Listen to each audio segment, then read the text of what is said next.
वह साल में थोड़ा सा ब्याज दे देता, पर मूल के लिए 1000 बातें बनाता था। कभी लेने का रोना था, कभी चुकते का। हाँ, कारोबार बढ़ता जाता था। आखिर एक दिन चौधरी ने उसे साफ साफ कह दिया कि तुम्हारा काम चले या डूबे मुझे परवाह नहीं, इस महीने में तुम्हें अवश्य रुपए चुकाने पड़ेंगे। हरनाथ ने बहुत उड़न घाइयाँ बताई, पर चौधरी अपने इरादे पर जमे रहे। हरनाथ ने झुंझला कर कहा, कहता हूँ कि 2 महीने और ठहरिए, माल बिकते ही मैं रुपए दे दूंगा। चौधरी ने दृढ़ता से कहा, तुम्हारा माल कभी न बिकेगा और न तुम्हारे 2 महीने कभी पूरे होंगे। मैं आज रुपए लूंगा। हरनाथ उसी वक्त क्रोध में भरा हुआ उठा और 2000 रुपए लाकर चौधरी के सामने जोर से पटक दिए। चौधरी ने कुछ झेप कर कहा, रुपए तो तुम्हारे पास थे, और क्या बातों से रोजगार होता है? तो मुझे इस समय 500 रुपए दे दो, बाकी 2 महीने में देना। सब आज ही तो खर्च न हो जाएंगे। हरनाथ ने ताव दिखाकर कहा, आप चाहे खर्च कीजिए चाहे जमा कीजिए, मुझे रुपयों का काम नहीं। दुनिया में क्या महाजन मर गए हैं जो मैं आपकी धौंस हूँ? चौधरी ने रुपए उठाकर एक ताक पर रख दिए। कुएं की दागबेल डालने का सारा उत्साह ठंडा पड़ गया। हरनाथ ने रुपए लौटा तो दिए थे, पर मन में कुछ और मंसूबा बांध रखा था। आधी रात को जब घर में सन्नाटा छा गया तो हरनाथ चौधरी की कोठरी की चूल खिसकाकर अंदर जा घुसा। चौधरी बेखबर सोए थे।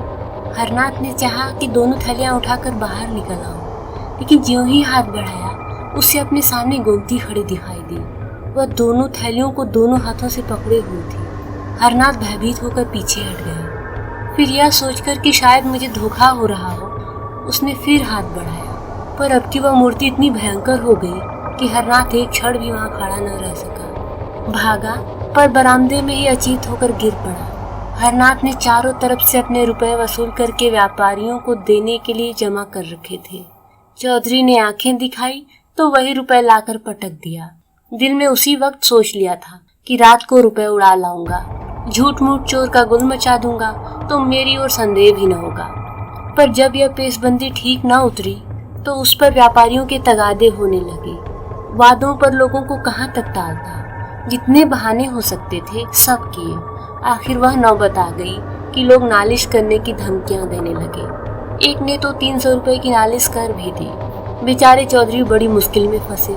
दुकान पर हरनाथ बैठता था। चौधरी का उससे कोई वास्ता न था, पर उसकी जो साख थी वह चौधरी के कारण लोग चौधरी को खरा और लेन देन का साफ आदमी समझते थे।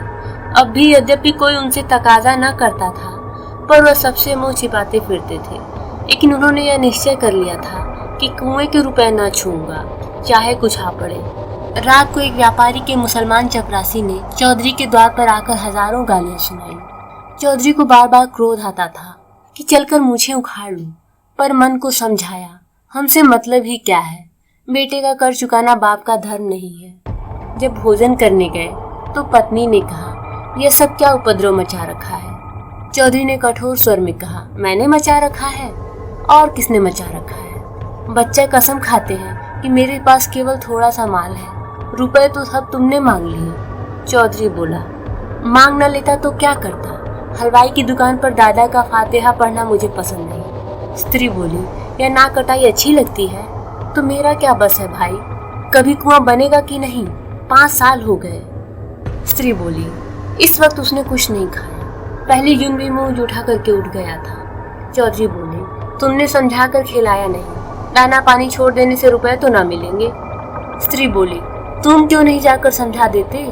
चौधरी बोले, मुझे तो इस वक्त बैरी समझ रहा होगा। स्त्री बोली, मैं रुपए ले जाकर बच्चा को दिए आती हूँ, हाथ में जब रुपए आ जाए तो कुआं बनवा देना।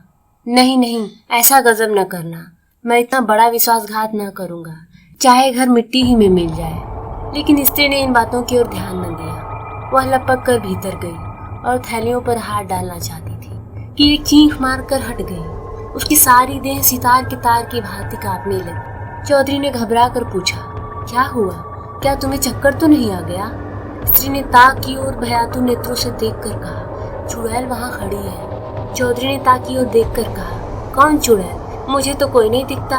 स्त्री बोली, मेरा तो कलेजा धक धक कर रहा है, ऐसा मालूम हुआ जैसे उस बुढ़िया ने मेरा हाथ पकड़ लिया है। यह सब भ्रम है, बुढ़िया को मरे 5 साल हो गए, अब तक वह यहाँ बैठी है।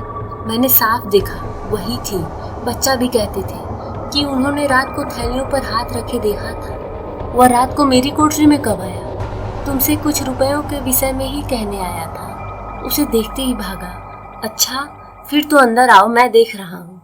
स्त्री ने कान पर हाथ रखकर कहा, ना बाबा, अब मैं उस कमरे में कदम न रखूंगी।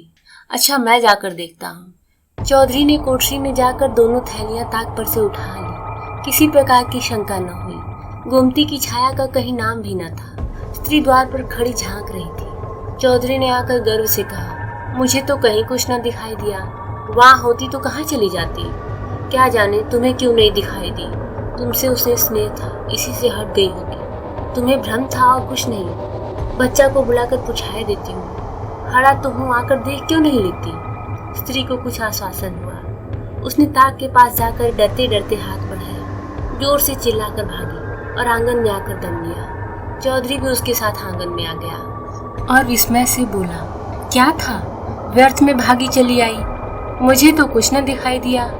स्त्री ने हांफते हुए तिरस्कारपूर्ण स्वर में कहा, चलो हटो, अब तक तो तुमने मेरी जान ही ले ली थी। न जाने तुम्हारी आंखों को क्या हो गया है। खड़ी तो है वह डायन। इतने में हरनाथ भी वहां आ गया। माता को आंगन में खड़े देखकर बोला, क्या है अम्मा, कैसा जी है? वह चुड़ैल आज 2 बार दिखाई दी बेटा। मैंने कहा लाओ तुम्हें रुपए दे दूं, फिर जब हाथ में आ जाएंगे तो कुआं बनवा दिया जाएगा। लेकिन ज्यों ही थैलियों पर हाथ रखा, उस चुड़ैल ने मेरा हाथ पकड़ लिया, प्राण से निकल गए। हरनाथ ने कहा, किसी अच्छे ओझा को बुलाना चाहिए जो इसे मार भगाए। चौधरी बोले, क्या रात को तुम्हें भी दिखाई दी थी?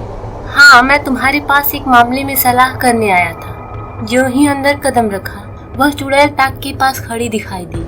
मैं बदहवास होकर भागा। चौधरी बोला, अच्छा फिर से जाओ। स्त्री बोली, कौन? अब तो मैं न जाने दूं, चाहे कोई लाख रुपए ही क्यों न दे। हरनाथ बोला, मैं आप ही न जाऊंगा। फिर चौधरी ने कहा, मुझे कुछ दिखाई नहीं देता। यह बात क्या है? हरनाथ ने कहा, क्या जाने, आपसे डरती होगी। आज किसी ओझा को बुलाना चाहिए। कुछ समझ में नहीं आता। क्या माजरा है? क्या हुआ बैजू पांडे की डिग्री का? हरनाथ इन दिनों चौधरी से इतना जलता था कि अपनी दुकान के विषय की कोई बात उसे न कहता था। आंगन की तरफ ताकता हुआ मानो हवा से बोला, जो होना होगा वह होगा। मेरी जान के सिवा और कोई क्या ले लेगा? जो खा गया हूँ वह तो उगल नहीं सकता। चौधरी बोले, कहीं उसने डिग्री जारी कर दी तो क्या?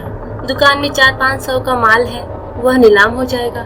चौधरी बोले, कारोबार तो सब चौपट हो जाएगा। हरनाथ ने दार्शनिक बनकर कहा, माँ बाप जन्म के साथी होते हैं, किसी के कर्म के साथी नहीं होते। चौधरी को पुत्र से प्रगाढ़ प्रेम था। उन्हें शंका हो गई थी कि हरनाथ रुपए हजम करने के लिए टाल मटोल कर रहा है, इसलिए उन्होंने आग्रह करके रुपए वसूल कर लिए थे। अब उन्हें अनुभव हुआ कि हरनाथ के प्राण सचमुच संकट में है। सोचा, अगर लड़की को हवालात हो गई या दुकान पर कुर्की आ गई तो कुल मर्यादा धूल में मिल जाएगी। क्या हरज है अगर गोमती के रुपए दे दूं? आखिर दुकान चलती ही है, कभी न कभी तो रुपए हाथ में आ ही जाएंगे। एकाएक किसी ने बाहर से पुकारा,